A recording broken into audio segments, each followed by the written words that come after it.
ഇന്ന് നമ്മളൊരു north Indian ഡിഷായ കുൽച്ചയാണ് തയ്യാറാക്കുന്നത്, ആലു കുൽച്ച.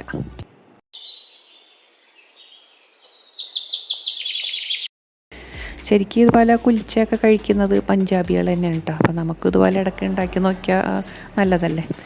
അപ്പോൾ ഇതിലേക്ക് നമുക്ക് കുറച്ച് പാൽ ആവശ്യമാണ്. ഞാൻ ഒരു പാക്കറ്റ് പാൽ ചെറുതായിട്ട് ചൂടാക്കിയിട്ട് എടുത്തിട്ടുണ്ട്. ഇതിലേക്ക് 2 ടീസ്പൂൺ കണക്കാക്കി ആക്റ്റീവ് ഡ്രൈഡ് ഈസ്റ്റാണ് ഞാൻ എടുത്തിരിക്കുന്നത്. അപ്പോൾ അത് ഒന്ന് ചെറുതായിട്ടൊന്ന് പൊങ്ങി വരാൻ വേണ്ടിയിട്ടാണ് പാൽ ചെറുതായി ചൂടാക്കിയിരിക്കുന്നത്. ഇതിലേക്ക് 2 ടേബിൾ സ്പൂൺ കണക്കാക്കി പഞ്ചസാരയും കൂടെ ചേർത്തതിന് ശേഷം നമുക്കൊന്ന് മിക്സ് ചെയ്തിട്ട് ഇതൊന്ന് പൊങ്ങാൻ വെക്കാം. ഞാനിപ്പോൾ ഇതിലേക്ക് 2 ടേബിൾ സ്പൂൺ ഓയിലും കൂടെ ചേർക്കുന്നുണ്ട് കേട്ടോ, വെജിറ്റബിൾ ഓയിൽ. ഇനി ഇതെല്ലാം കൂടെ ഒന്ന് മിക്സ് ചെയ്തതിന് ശേഷം നമുക്ക് കുറച്ച് സമയം ഒന്ന് റെസ്റ്റ് ചെയ്യാൻ വെക്കാം. അതൊന്ന് നല്ലോണം ഒന്ന് പൊങ്ങി വരട്ടെ.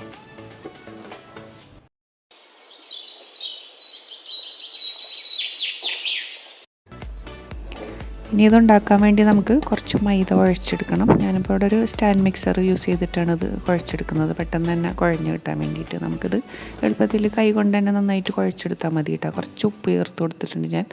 അതിൻ്റെ കൂടെ തന്നെ നമ്മൾ നേരത്തെ പൊങ്ങാൻ വെച്ചിരിക്കുന്ന ഈ പാലും ഈസ്റ്റ് മിക്സ് എടുത്ത് ഇപ്പം അത്യാവശ്യം നന്നായിട്ട് പൊങ്ങി വന്നിട്ടുണ്ട് കണ്ടോ. അത് ഇതിൻ്റെ കൂടെ കുറേശ്ശെ ഒഴിച്ചിട്ട് നമുക്കിത് കുഴച്ചെടുക്കണം. ശരിക്കും ഇത് പാലിലാണ് നമ്മൾ ഈ മാവ് കുഴച്ചെടുക്കുന്നത്, കൊണ്ട് തന്നെ ഇത് കഴിക്കാൻ നല്ല ടേസ്റ്റ് ആയിരിക്കുള്ളൂ, നല്ല സോഫ്റ്റും ആയിരിക്കുള്ളൂ. ഞാനിപ്പോൾ ഇതിലേക്കൊരു 1/2 kg അല്പം കൂടുതൽ, ഒരു 600 ഗ്രാമോളം മൈദ ചേർത്തിട്ടുണ്ട്. അതിലേക്കൊരു 500 ml ഒരു പാക്കറ്റ് പാല് ഫുള്ളായിട്ട് ഒഴിച്ചിട്ടുണ്ട്. അത് കറക്റ്റ് പാകമാണ് ഇതിലേക്ക് കേട്ടോ. ഈ ഒരു സ്റ്റാൻഡ് മിക്സറിനെ കുറിച്ച് കുറച്ച് പേര് എൻ്റെ അടുത്ത് ചോദിച്ചിട്ടുണ്ടായിരുന്നു. ശരിക്കും ഇത് വീട്ടിലുണ്ടെങ്കിൽ നമുക്ക് നല്ലൊരു ഹെൽപ്പാണ് കേട്ടോ. കാരണം കുറച്ചധികം ചപ്പാത്തിയും പൊറോട്ടയൊക്കെ ഉണ്ടാക്കുന്ന സമയത്ത് നമ്മൾ കുഴച്ച് ബുദ്ധിമുട്ടേണ്ട ആവശ്യമില്ല. ഇതിലേക്ക് ഇട്ട് കൊടുത്തിട്ടുണ്ടെങ്കിൽ പെട്ടെന്ന് തന്നെ കുഴച്ച് നല്ല സോഫ്റ്റായിട്ട് കിട്ടും നമുക്ക്. അതുപോലെ തന്നെ കേക്ക് ഉണ്ടാക്കുന്ന ടൈമിലൊക്കെ ബാറ്റർ തയ്യാറാക്കാനും എഗ്ഗ് ബീറ്റ് ചെയ്യാനും പൊട്ടറ്റോ കുടച്ചെടുക്കാനും അതുപോലെ നല്ലൊരു ഹെൽപ്പായിട്ടുള്ളൊരു മെഷീൻ തന്നെയാണിത്. ഇനി ഇതൊന്ന് കവർ ചെയ്ത് വെച്ചതിന് ശേഷം 1 മണിക്കൂർ റെസ്റ്റ് ചെയ്യാൻ വെക്കാം.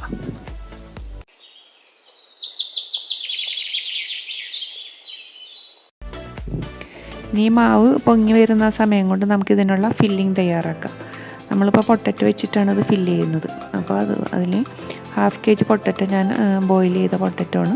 അത് തൊലിയെ കളഞ്ഞൊന്ന് ഉടച്ചെടുത്തതിന് ശേഷം കുറച്ച് ചാട്ട് മസാലയും അല്പം ഗരം മസാല, പിന്നെ കുറച്ച് മല്ലിയില, അതുപോലെ തന്നെ ആവശ്യത്തിന് എരിവിനനുസരിച്ച് പച്ചമുളക് ചതച്ചതും, പിന്നെ ആവശ്യത്തിന് ഉപ്പും ചേർത്തിട്ട് കുറച്ച് ഓയിൽ നമ്മൾ കയ്യിൽ ഒട്ടിപ്പിടിക്കാതിരിക്കാൻ വേണ്ടിയിട്ട് കുറച്ച് ഓയിലും കൂടെ ഒഴിച്ചിട്ട് നന്നായിട്ടൊന്ന് മിക്സ് ചെയ്ത് വെക്കാം.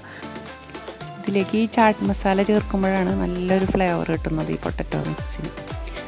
ഇനിയിപ്പോൾ നമ്മൾ ഫില്ലിംഗ് ഒന്നും ഇല്ലാതെ തന്നെ പ്ലെയിനായിട്ട് നമുക്ക് കുൽച്ചുണ്ടാക്കാം കേട്ടോ. അങ്ങനെയാകുമ്പോൾ നമുക്ക് അതിൻ്റെ കൂടെ ദാൽ കറി അല്ലെങ്കിൽ ചിക്കൻ കറിയോ ഒരു കടലക്കറിയൊക്കെ കൂട്ടി കഴിക്കാൻ പറ്റും.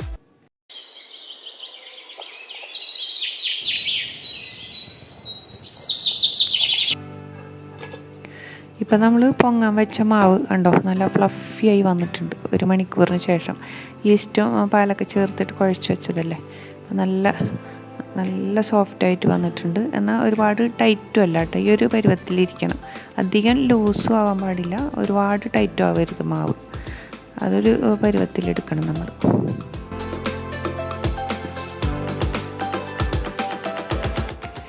ഇനി അല്പം മൈദ തൂവിയതിന് ശേഷം നമുക്കിത് നല്ലോണം ഒന്ന് റോൾ ചെയ്തെടുക്കാം. ശരിക്കും ഇത് നല്ലോണം കുഴഞ്ഞു വന്നിട്ടുണ്ട് കേട്ടോ. കൈ കൊണ്ട് കുഴക്കുകയാണെങ്കിൽ നമുക്ക് ഇതേപോലെ നല്ല സോഫ്റ്റായിട്ടാണ് കുഴക്കുക.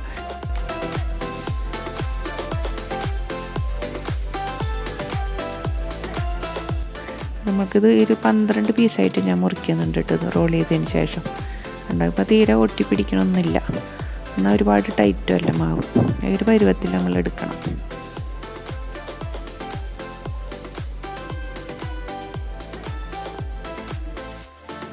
ഇനി ഇതിൽ നിന്ന് ഓരോ ബോളെടുത്ത് ചെറുതായി നമ്മൾ ഒന്ന് കൈ കൊണ്ട് തന്നെ പരത്തിയതിന് ശേഷം നമ്മൾ ഈ പൊട്ടറ്റോ മിക്സ് ചെറിയൊരു ലെമൺ സൈസിലായിട്ട് ഉരുട്ടിയെടുത്തിട്ട് ഇതിന് പാകത്തിലായിട്ട് എടുത്തിട്ടൊന്ന് ഫില്ല് ചെയ്ത് കൊടുക്കുക. അപ്പോൾ പൊട്ടറ്റോ മിക്സ് ചെയ്യുമ്പോൾ എപ്പോഴും ലൂസാവാതിരിക്കാൻ നോക്കണം കേട്ടോ. പൊട്ടറ്റോയിൽ വെള്ളം ഉണ്ടാവാൻ പാടില്ല. നല്ല തിക്കായിട്ട് തന്നെ ഉരുട്ടി വെക്കണം, എന്നാലേ ഇതുപോലെ പെർഫെക്റ്റായിട്ട് കിട്ടുള്ളൂ. എന്നിട്ട് ഇനി നമുക്കിത് അല്പം പൊടി ഇട്ടതിന് ശേഷം ഒന്ന് ചെറുതായിട്ട് പരത്തിയെടുക്കണം. അപ്പോൾ കുൽച്ചാകുമ്പോൾ എപ്പോഴും ഇത്തിരി തിക്കായിട്ട് തന്നെ ഇരിക്കുമല്ലോ. അപ്പോൾ അതുകൊണ്ട് ഒരുപാട് വട്ടം ഇതിൽ പരത്തേണ്ട ആവശ്യമില്ല, കുറച്ച് തിക്കായിട്ട് തന്നെ പരത്തിയെടുക്കാം.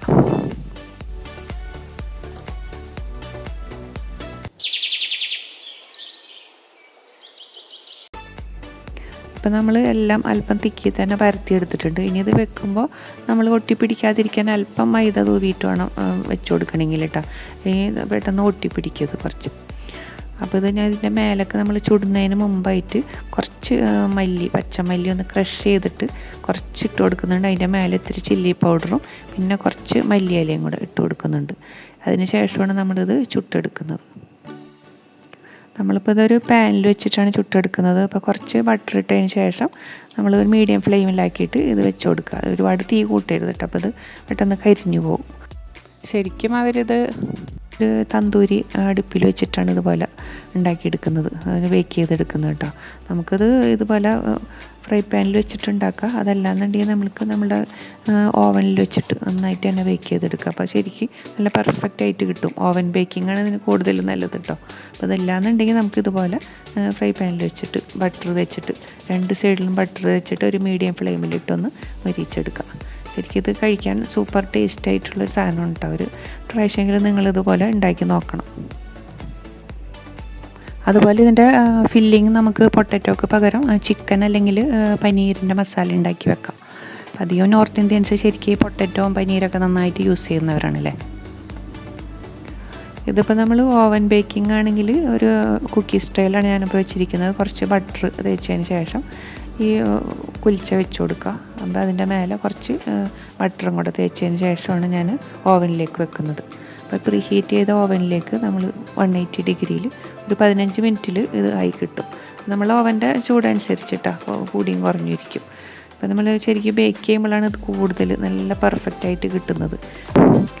എന്തായാലും ഇതുണ്ടാക്കി ചൂടോടുകൂടെ തന്നെ കഴിക്കുന്ന കൂടുതൽ ടേസ്റ്റ് കേട്ടോ. അപ്പോൾ ഇത് ശരിക്കും ഞാൻ ഇതിലേക്ക് മധുരമുള്ളൊരു പുളിച്ചട്നി ഉണ്ടാക്കിയിട്ടുണ്ട്. പിന്നെ തൈരും, അധികം പുളിയില്ലാത്ത തൈരും ഇതിലേക്ക് നല്ലൊരു കോമ്പിനേഷനാണ് കേട്ടോ. തീർച്ചയായിട്ടും ഈ വീഡിയോ കണ്ട് നിങ്ങൾക്ക് ഇഷ്ടപ്പെട്ടിട്ടുണ്ടെങ്കിൽ നിങ്ങളിതൊന്ന് ട്രൈ ചെയ്ത് നോക്കിയതിന് ശേഷം നിങ്ങളുടെ അഭിപ്രായം കമൻറ്റ് ബോക്സിൽ അറിയിക്കാൻ മറക്കരുത് കേട്ടോ. ഇനി പുതിയ റെസിപ്പി ആയിട്ട് അടുത്ത വീഡിയോയിൽ കാണുന്നവർക്കും ടേക്ക് കെയർ ആൻഡ് ബൈ.